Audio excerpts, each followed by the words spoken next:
Okay, welcome. I think I did it. I think I'm live. I've got a lot of things going on here. Anyway, welcome to today's 10-minute 2-tip Tuesday. I'm Amelia Borland. I'm an occupational therapist, as always, here for you today with two super valuable tips brought to you by me and Higher Standards Caregiver Training. And these two tips are, as always, for caregivers and caregiving organizations. So if you are new to 10-minute 2-tip Tuesday, and this is actually live, so if my phone starts to ring or the cat jumps on the keyboard, like, things happen. If you're new to 10-minute 2-tip Tuesday, then I'm going to give you two tips in 10 minutes. And the first one is for caregivers very specifically, and the second one is for caregiving organizations. So let's hop to it because there's only 10 minutes. Before we get started with those tips, as always, this is for educational purposes only. If anything that I say reminds you of someone who you think might need to be assessed or treated by a licensed healthcare provider, then please make sure that that person gets assessed and treated by that appropriate provider, as this educational purposes only. Okay, so that's done. That's out of the way. What is tip number one? So tip number one is all about Parkinson's. And this is a very specific tip. If you are a caregiver for someone with Parkinson's, it's something that's really important to know. One, it's just important to know about Parkinson's disease in general and how it affects the people who have it.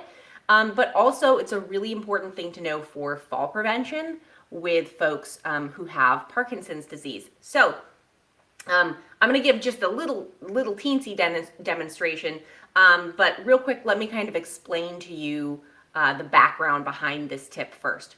So when folks have Parkinson's disease, one of the things that they have trouble with is starting and stopping movement.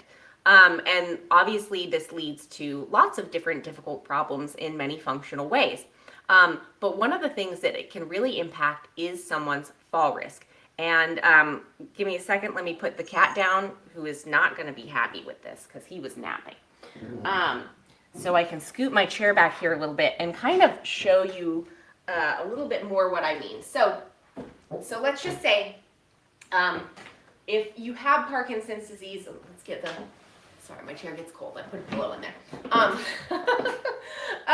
So let's just say someone who has Parkinson's disease, they might have more trouble coming to a stand because they're having difficulty initiating that stand, so actually starting the movement. So that can make it really challenging.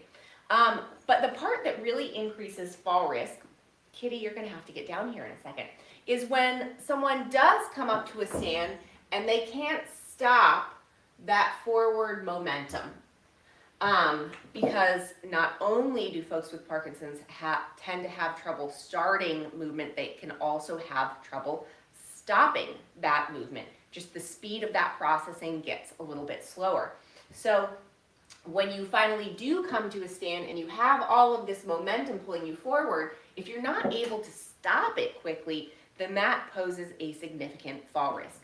Same thing for when we're going to sit. If we go to sit and you're not able to kind of stop your momentum into the chair, you can fall back with a lot of momentum and not have control over the descent into that chair, and that also, of course, increases someone's fall risk. So something to be aware of for sure. If you are caring for someone who does have Parkinson's disease, one certainly is just, this person may take a little bit more time. It doesn't mean that they're not trying to move when they need to do something. It may simply be that they need a little bit more time to start or stop movements, but really keeping in mind how that impacts fall risk, particularly during transfers. Okay, so that's tip number one for today. Tip number two. So I'm highlighting this today because it was one of the things that was called out in part one of the fall prevention series for non-medical caregiving organizations. Part one happened last Friday. And at the end, I kind of asked everyone for what one of their major takeaways was from the presentation. So one that came up a couple of times was documentation and how important it is. Now, probably if you're thinking fall prevention, documentation may not have been something that was on your radar for being super important when it comes to fall prevention, but it is so important.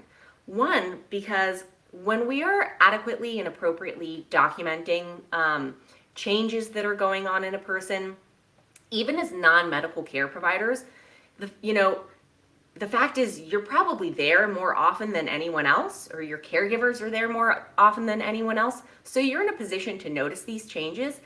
And the only way that you're really actually going to be able to track and notice changes over time is with documentation.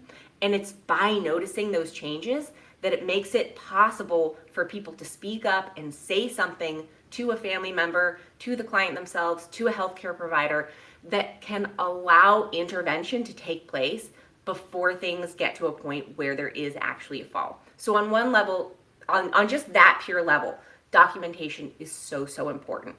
But the other reason documentation is so important when you're talking about falls and fall prevention is, listen, we just have to understand that no matter what we do, sometimes, inevitably, someone is going to fall. Almost no matter what. Like, it's just going to happen. It's the way that the world works. We can't control everything and we can't make everything perfect. That makes the documentation that you have even more important, because you want to make sure that you have your training documented, right? When someone does have a fall, you want to be able to prove, yeah, I did train my caregiver. You want to be able to prove, yes, we did take all the steps that we needed to take in order to help protect this person. You need to have a paper trail for that. And that is the other reason that documentation is so important. It's both vital to really help prevent these things from happening in the first place. I mean, so, so vital. But also, when sometimes that fall does happen, you're going to be so thankful that you have all of that documentation, that you have your training documented, that you have your care documented, etc., so that you can show you really truly did everything that you could in order to protect your client, to protect your caregiver. On the other hand, if you don't have those things, that might be a pretty uncomfortable moment. You might be feeling kind of like you're getting the flap sweats, like you're going live on multiple platforms and you might mess up or something like that. Actually, no, probably the flap sweats that you would get in that situation if you didn't have that documentation to back it up would probably be more nerve-wracking than being live on a bunch of platforms at once. Okay, nonetheless, that's what I got for you today. That's it.